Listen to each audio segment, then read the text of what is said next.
Praise lord. ప్రభునామమునకు స్తోత్రములు కలుగునుగాక. ఈరోజు పాఠ్యాంశము యెషయా గ్రంథము 43వ అధ్యాయములో నుండి ధ్యానించుకుందాము. నీవు జలములలో బడి దాటునప్పుడు నేను నీకు తోడయ్యుండును, ఆ జలములు ఏమాత్రము కూడా నీ మీద పారవు. ఆమెన్. ప్రభునామమునకు స్తోత్రములు కలుగునుగాక. జలములలో పడి మనము వెళ్ళినప్పుడు ఆ జలములు ఏమీయో కూడా మనలను ఏమీ చేయవు. ఎందుకంటే ప్రభువైన క్రీస్తు వారు మనకు తోడుగా ఉన్నారు. నిర్గమకాండము 14వ అధ్యాయంలో చూసుకున్నట్లయితే ఇజ్రాయేలీయులను, తన ప్రజలను ఐగుప్తు దాస్యము నుండి విడిపించి వచ్చుచున్నప్పుడు వారికి సముద్రము ఎదురైనప్పుడు ప్రభువైన క్రీస్తు వారు వారికి తోడుగా ఉన్నారు. నిర్గమకాండము 14వ అధ్యాయము. తోడుగా ఉండి ఆ జలములలో నుండి వారిని దాటించి ఉన్నాడు. ఆ జలములను, ఆ సముద్రమును 2 పాయలుగా చేసి, ఆరిన నేలగా చేసి, తన ప్రజలైన వారిని ఆ సముద్రములోని నడిపించి ఉన్నాడు. ఆ సముద్రములో ప్రభువైన క్రీస్తు వారు వారికి దారిని చూపించి ఉన్నాడు.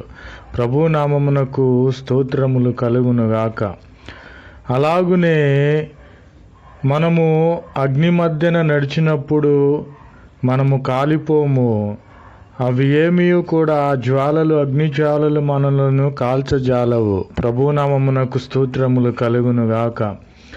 దానియేలు గ్రంథము 3వ అధ్యాయంలో చూసుకున్నట్లయితే షడ్రకు, మెషకు, అబేద్నెగో అను వారిని సంబంధిత రాజు వారు చేయకూడని పనులు చేయమని వారిని ప్రేరేపించినప్పుడు, లేదు మేము చేయము, మా దేవుడు గొప్పవాడు, మమ్మల్ని రక్షించుటకు ప్రభువైన క్రీస్తు వారు సమర్థుడు అని చెప్పినప్పుడు ఆ రాజు కోపగించుకొని ఆ అగ్ని గుండములో వారి ముగ్గురిని, షడ్రకు, మెషకు, అబేద్నెగో అని వారిని అగ్నిగుండములో పడవేసి ఉన్నారు. మీరు ఆలోచించండి, ఆ షడ్రకు, మెషకు, అబేద్నెగో అని వారిని ఆ అగ్నిగుండములో పడవేయుటకు వెళ్ళిన వారు కాలిపోయి ఉన్నారు. కానీ ఆ అగ్నిగుండములో వారిని పడవేసినప్పుడు వారి బట్టలు కాలిపోలేదు. వారి శరీరము ఆ యొక్క అగ్నివాసన రాలేదు. వారికి ఏమీ కాకుండా ప్రభువైన క్రీస్తు వారు 4వ వ్యక్తిగా వారితో ఉండి వారిని రక్షించి ఉన్నాడు. కనుక మనము జలములలో పడి వెళ్ళినప్పుడు అవి ఏమీ చేయవు, మనకు ఆ నీళ్లు పారవు. అగ్ని మీద మనము నడిచినప్పుడు, అగ్నిలో మనలను పడవేసినప్పుడు అవి ఏమాత్రము కూడా మనలను ఏమీ చేయలేవు. ప్రభునామమునకు స్తోత్రములు కలుగునుగాక. ఆమెన్. जय यीशु मसीह की। आज दिन की प्रभु वचन यशायाह 40:3 अध्याय में है। तब तू जल में होकर जाओ, मैं तेरे संग संग रहूँगा, और तब तू नदियों में होकर चले, तब वे तुझे ना डुबा सकेगी। आमीन। यीशु मसीह की जय। जय यीशु मसीह की। तब इसलिए मनुष्यों के बीच स्थल पर होकर बचे, और जल उसकी दाहिनी और बाई और दीवार का काम होता था। यीशु मसीह की जय। आमीन। जय यीशु मसीह की।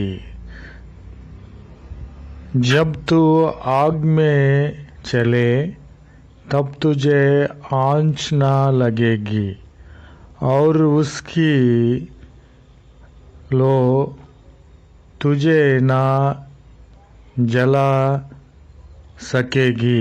यीशु मसीह की जय। आमीन।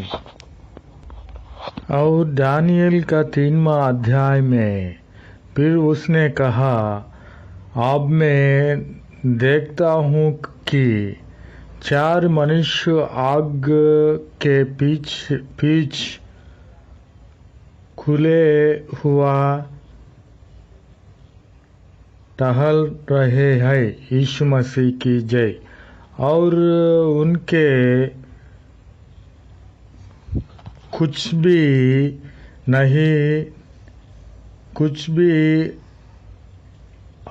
हानि नहीं पहुंची। यीशु मसीह की जय। और ईश्वर के पुत्र के सादृश्य हो। यीशु मसीह की जय। आमीन। Praise the Lord. Word of God. Isaiah chapter 43.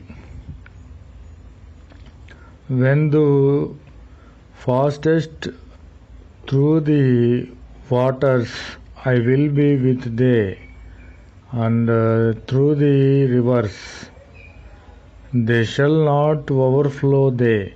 Amen. Praise the Lord.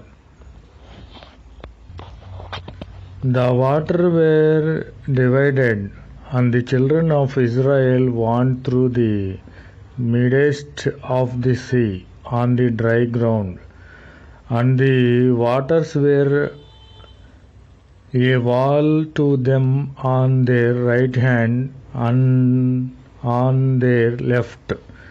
Amen. Praise the Lord. When thou walkest through the fire, thou shalt not be burned, neither shall the flame kindle upon thee. Amen. Praise the Lord. Praise the Lord. True, O King, he answered and said, Lo, I see 4 men loose walking in the midst of the fire, and they have no burst, and the appearance of the 4th is like a son of God. Amen. Praise the Lord.